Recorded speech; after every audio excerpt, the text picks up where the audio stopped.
High, আমি এখন এসেছি এক পাহাড়ের উপরে। তো অফিস থেকে আসলাম, আসার পরে রুমে একটু বিরক্ত হচ্ছিলাম, তো ভাবলাম পাহাড়ের উপর থেকে ঘুরে আসি। তো শুধু টি শার্ট পরে বেরিয়ে এসেছি, রুমে যেমন ছিলাম তেমন। আসার পরে কি ঠান্ডা লাগছে উপরে, মানে এক্সট্রিম লেভেলের ঠান্ডা লাগছে, মানে একদম ভুল ডিসিশন হয়েছে যে গরম কোনো মানে জামা কাপড় না পরে আসা। তো যাই হোক, ঠান্ডা লাগছে উপরে, ভালো লাগছে। আর এখন একটু হালকা আকাশও মেঘলা, তাতে করে ব্যাকগ্রাউন্ডটাও খুব খারাপ আসছে না, তবে ঠিকঠাকই আছে। আর আমার নতুন ইলেকট্রিক, তো পাহাড়ে এখন কেমন চলছে সে ব্যাপারটার একটু এক্সপেরিমেন্ট করার জন্য এই পাহাড়ের উপরে আসা। তো দেখা যাক।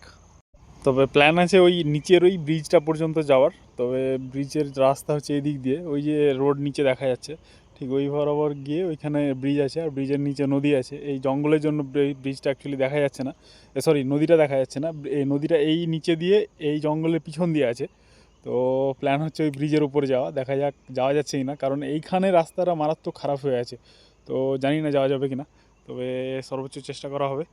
আর এই নিচের বাড়িগুলো দেখতে তো পার্সোনালি আমাকে ভালো লাগছে। ফাইনালি ব্রিজের ওপর চলে এসেছি।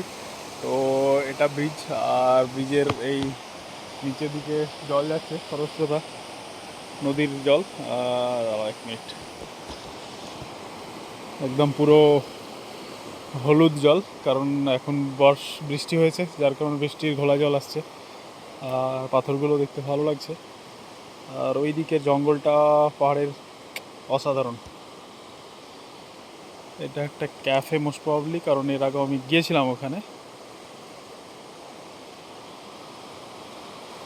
নদীর অপোজিটটার দিকটা, এখানে একটা হোটেল তৈরি হচ্ছে জাস্ট নদীর উপরেই বলতে গেলে। আর আমি এই জঙ্গলের দিক থেকে আসলাম, এখন আমি দাঁড়িয়ে আছি মিডল বরাবর, বাস।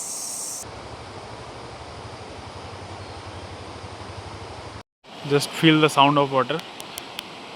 ঠিক এই নদীতেই আমি গত বছর স্নান করতে এসেছিলাম, ঠিক ওই দিকটাতে, মানে উত্তর দিকে।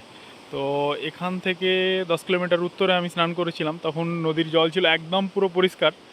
এখন বর্ষার জন্য মানে বৃষ্টি হচ্ছে, যার কারণে এখন পুরো জল হলুদ হয়ে গেছে। তবে এই বৃষ্টির পরে আবার আসবো স্নান করতে, তখন। তবে স্নান এই খরস্রোতা নদীতে স্নান করতে বেশ ভালো লাগে, মানে এটা আমার পার্সোনাল এক্সপিরিয়েন্স। আর এমনিতে পাহাড়ের মধ্যে স্নান করা তো আরও বেশি মজাদার হয়ে ওঠে। তো এই জায়গাগুলো থেকে ওয়াটারফল এইরকম সাদা হয়ে আছে, সাদা পোর্শনটা ঠিক ওরকম জায়গাগুলো থেকে মানে জলপ্রপাত তৈরি হয়, যে ওয়াটারফল করে। তো তার নিচে স্নান করার মজা আলাদাই, মানে একটা স্পেশাল ফিল হয়। কেননা ওই জলটা পিওরলি মানে একদম নিউট্রাল ওয়াটার। ওই জলের মধ্যে কোনো কন্টামিনেশন থাকে না, ইভেন ওই জল কেউ ইউজও করে না, যে কারো বাড়ির কোনো বর্জ্য বা কন্টামিনেট হয়ে যায় এরকম কোনো পসিবিলিটিস নেই। কারণ ওই একদম উপর থেকে, পাহাড়ের উপর থেকে জল যেগুলো গড়িয়ে আসে সেটা একদম পিওরলি ফিল্টার ওয়াটার। তো ওই জলে স্নান করতে অসাধারণ লাগে। তবে উপর থেকে দেখাচ্ছিলাম যে এই ব্রিজটার আসার জন্য, তো যেখান থেকে দেখানো যাচ্ছিলো সেই জায়গাটা এখানে দেখা যাচ্ছে। তো সেই এইটুকুটা দূরত্ব হচ্ছে 2 কিলোমিটার। উপর থেকে দেখে বোঝা যাচ্ছিল না যে এটা 2 কিলোমিটারের ডিস্টেন্স।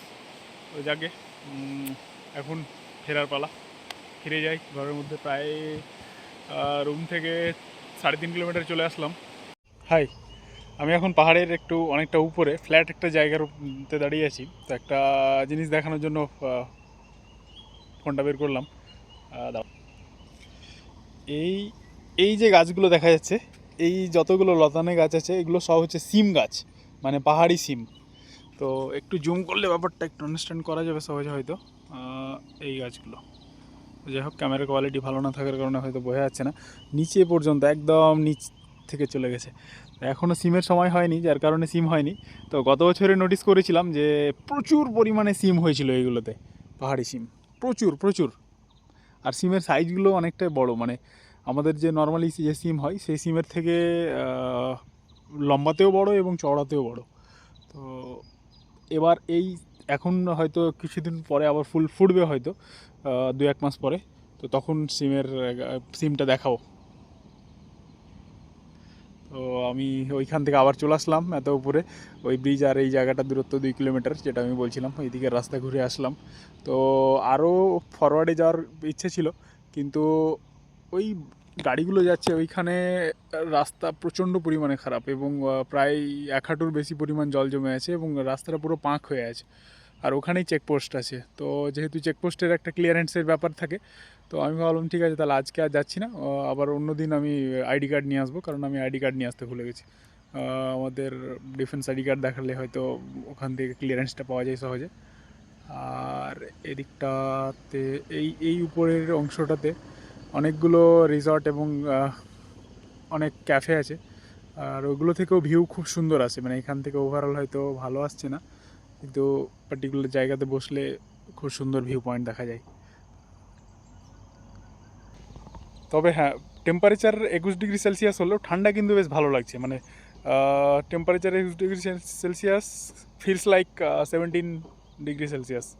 তো একটু রোদ হয়েছে দেখতে পাচ্ছি, মনে হচ্ছে আকাশে সূর্য উঠেছে, তারপরেও বেশ ভালো ঠান্ডা লাগছে। তো ঠান্ডাটা একরকম টলারেট করতে হচ্ছে। তো দেখা যাক, রুমে যাওয়ার পরেই আবার গরম পোশাক পরতে হবে।